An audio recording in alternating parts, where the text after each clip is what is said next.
Praise the lord. આજે તમારી સાથે આ વચન શેર કરવાને માટે પ્રભુએ મને તક આપી માટે હું પ્રભુનો પુષ્કળ આભાર માનું છું. સાથે સાથે WCDCની એક્ઝિક્યુટિવ કમિટી અને મીડિયા ડિપાર્ટમેન્ટનો પણ હું પુષ્કળ આભાર માનું છું કારણ કે તેમને કારણે આ મેસેજ રેકોર્ડિંગ અને ડિસ્ટ્રીબ્યુશન થઈ શકે છે. આપણી દરેક ડિપાર્ટમેન્ટને પ્રભુ પુષ્કળ આશીર્વાદ આપો. આજે મારે તમારી સાથે હું વાત શેર કરવું છે પ્રેરિતોના કૃત્યની અંદર. એ પ્રેરિતોના કૃત્ય વિશે જ્યારે હું અભ્યાસ કરતો હતો ગત દિવસો દરમિયાન, ત્યારે મને એમ લાગે છે કે પ્રેરિતોનો કૃત્ય એ તો પ્રાર્થનાનું પુસ્તક છે. કેટલી બધી પ્રાર્થનાઓ પ્રેરિતોના કૃત્યમાં છે અને મારી ઈચ્છા છે કે આ આવનાર દિવસોની અંદર આપણે પ્રાર્થનાનો અભ્યાસ કરીએ. પરંતુ ખાસ કરીને પ્રેરિતોના કૃત્યના પહેલા અધ્યાયની કલમમાં આપણે જોઈએ છે પ્રાર્થના. પ્રેરિતોના કૃત્યમાં પહેલા અધ્યાયમાં આપણે પ્રાર્થના જોઈએ છે, બીજા અધ્યાયમાં પ્રાર્થના જોઈએ છે, ત્રીજા અધ્યાયની અંદર પિતર એ લોકો પ્રાર્થના કરવા જાય છે, પાંચમા અધ્યાયની અંદર આપણે પ્રાર્થના જોઈએ છે, છઠ્ઠા અધ્યાયની અંદર પ્રાર્થના આપણે પ્રેરિતોના કૃત્યમાં જોઈએ છે. પણ પ્રેરિતોના કૃત્યના પહેલા અધ્યાયની 14મી કલમમાં ત્યાં એવું લખેલું છે કે એ સગળા સ્ત્રીઓ સહિત તથા ઈસુની માં મરિયમ અને તેના ભાઈઓ એક ચિત્તે પ્રાર્થનામાં લાગુ રહેતા હતા. Praise the lord. એક ચિત્તે પ્રાર્થનામાં લાગુ રહેતા હતા. આ બહુ જ અગત્યની બાબત છે, બહુ જ મોટો આશીર્વાદ છે. પ્રાર્થના કરતાં આપણને બધાને આવડતું હોય, પરંતુ આપણે બીજાની સાથે પ્રાર્થના ના કરી શકતા હોઈએ. પરંતુ આપણે બધા જ્યારે એક મનના ને એક ચિત્તના થઈને પ્રાર્થના કરીએ છીએ તો પ્રભુ કેટલો બધો આશીર્વાદ આપે છે. પ્રભુ એ પ્રાર્થનાઓ સાંભળે છે અને પ્રાર્થનામાં લાગુ રહેતા હતા. એ કન્ટિન્યુડ પ્રેયર. એટલે આપણે આ પ્રેરિતોના કૃત્યમાં પહેલા અધ્યાયમાં જોઈએ છે. હું તો એવું પણ કહું કે પ્રેરિતોના કૃત્યમાં જે પ્રાર્થનાઓ થાય છે એને કારણે આપણે આખું કન્ટિન્યુઅસ પ્રેયરને કારણે પ્રેરિતોના કૃત્યની અંદર સફળતા જોઈએ છે. પરંતુ આ ગ્રુપ આવું નહોતું. પહેલાં એક મનના એક ચિત્તના થઈને પ્રાર્થના કરનારું એવું નહોતું. મારે તમને લુકની લખેલી સુવાર્તા છે તેમાંથી 3 બાબતો તમારી સાથે આજે શેર કરવાનું છે. આ 120 જણા જે છે અથવા તો પ્રેરિતો છે એનું બેકગ્રાઉન્ડ દેખાડવું છે તમને. પહેલાં કેવા હતા તો મારે તમને 3 બાબતો આજે બતાવી છે. એમાંથી લુકની લખેલી સુવાર્તા તેના 9મા અધ્યાયની અંદર આપણે જોઈએ છે તો પ્રભુ ઈસુ જે છે એ પોતાના 12 શિષ્યોને બોલાવીને તેઓને સઘળા ભૂતો પર તથા રોગો ટાળવાને પરાક્રમ તથા અધિકાર આપ્યા.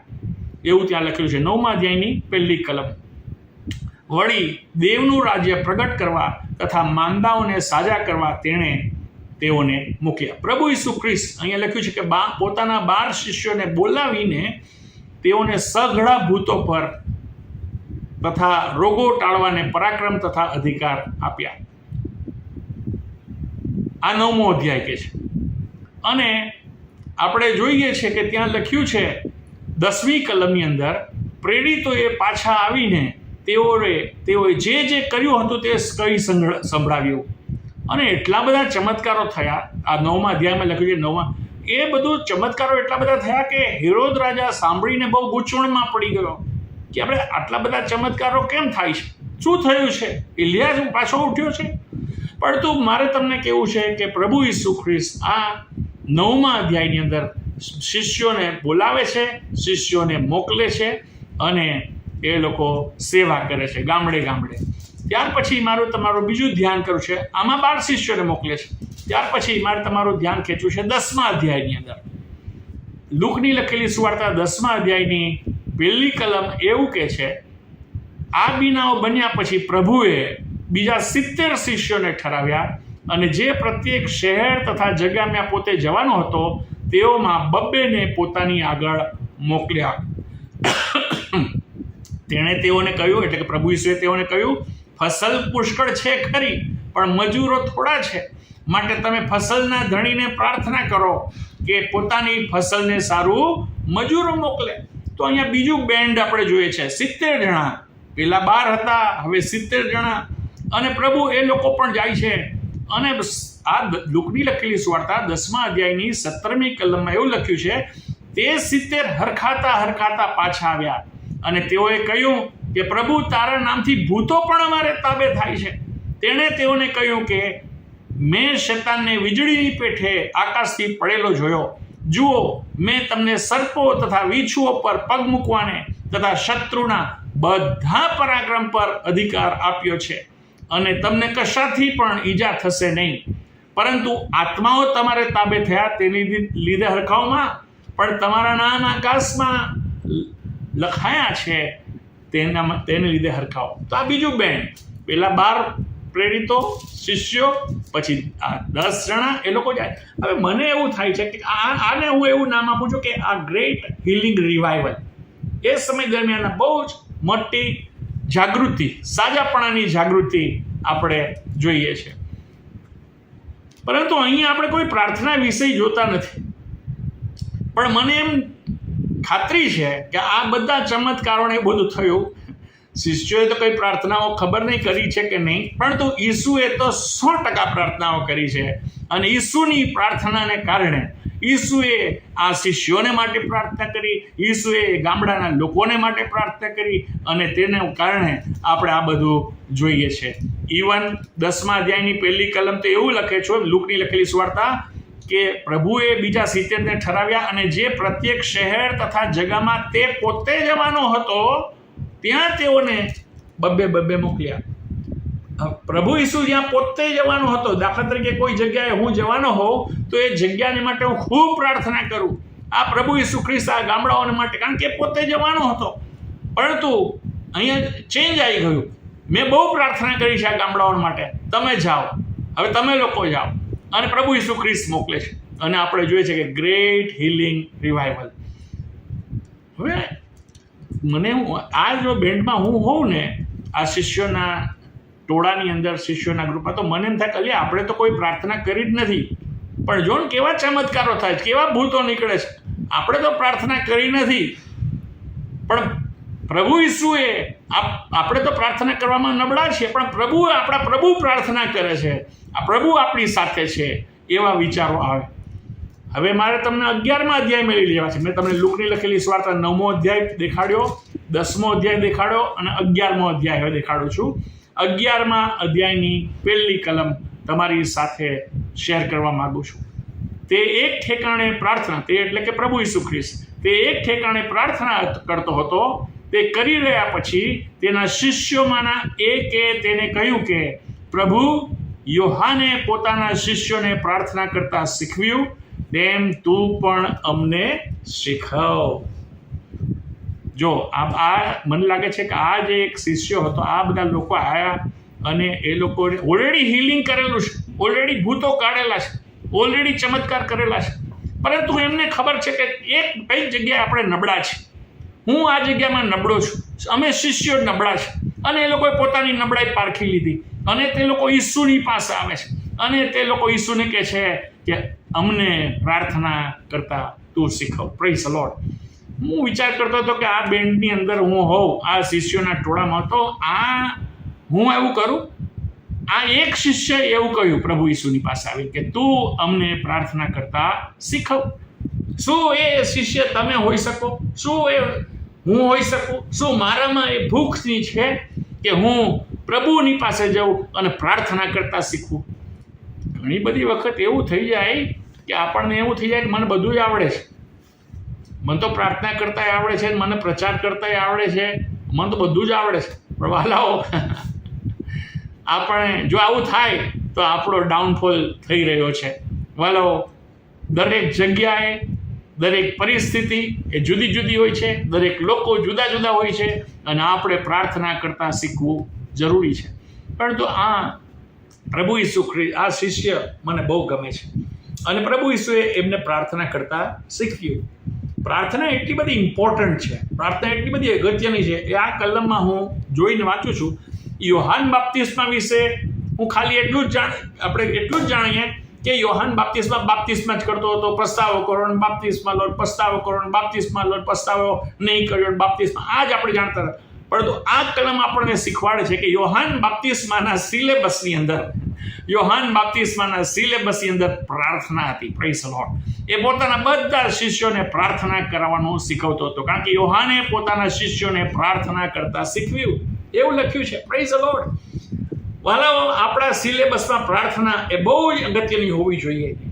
અને વાલાઓ, પ્રભુની પુષ્કળ સુધી થાય છે કે આ શિષ્યોને એવું માલુમ પડ્યું કે ભાઈ અમે તો બહુ ઓછા છીએ, અમારે પ્રાર્થના કરતા શીખવાનું છે.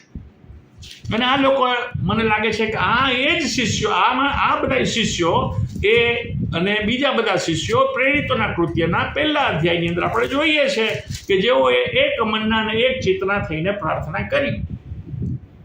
ત્યાં બધા એક જગ્યા 1:14 લખ્યું છે કે તેઓએ મરિયમ તથા તેના એક ચિત્તે પ્રાર્થનામાં લાગુ રહેતા હતા. તો આ બધા શિષ્યો 120 જણા હતા.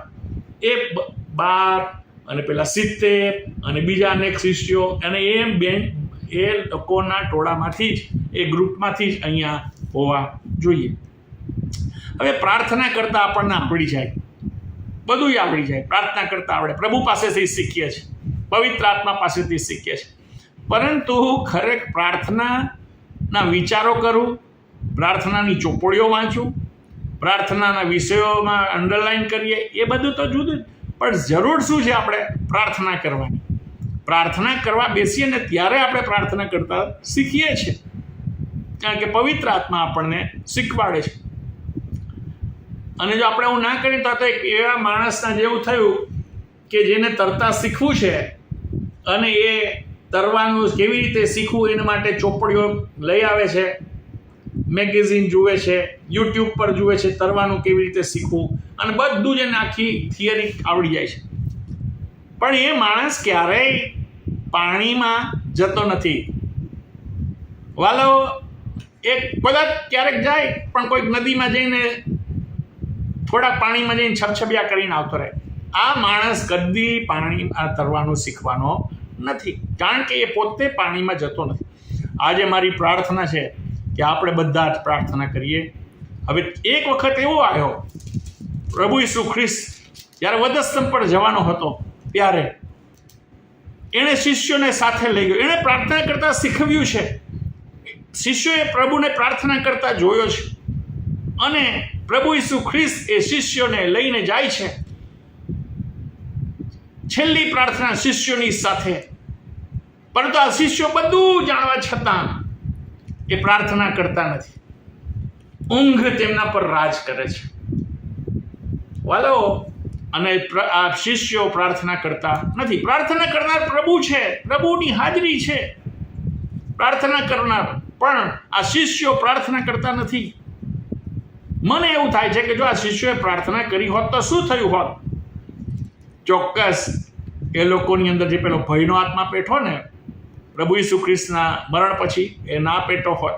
એમણે બંધ બારણા કર્યા, એ બંધ બારણા કરીને સંતાઈ રહેવાની જરૂર નહોતી. પરંતુ વાલાઓ, એમણે પ્રાર્થના કરી નહીં. ઈસુની સાથે તેઓએ પ્રાર્થના કરી નહીં.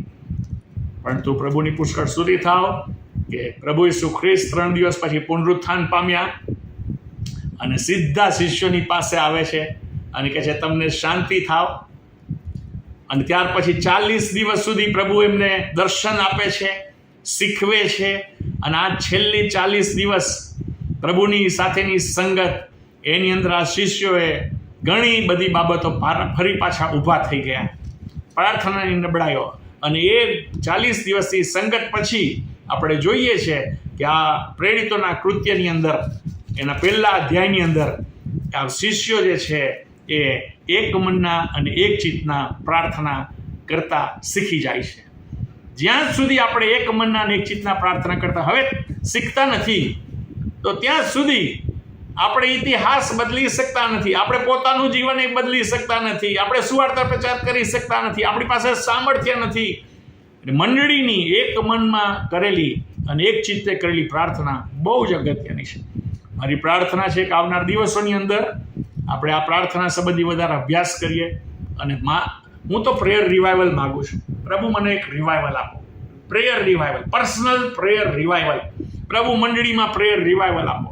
પ્રભુ અમારા સેવકોની અંદર પ્રેયર રિવાઇવલ આપો. પ્રભુ અમને એક ઘરોની અંદર પિતાઓ અને પતિઓ જેઓ મુખ્ય છે એ લોકોની અંદર પ્રેયર રિવાઇવલ આપો કે જેથી કરીને બાળકો અને કુટુંબો આશીર્વાદિત થાય અને પ્રભુનો મહિમા થાય અને આપણે પ્રભુને જે કરવું છે તે આપણે ચોક્કસ કરીએ.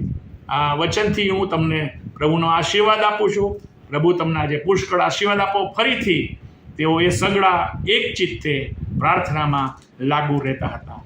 પ્રભુ તમને આશીર્વાદ આપો.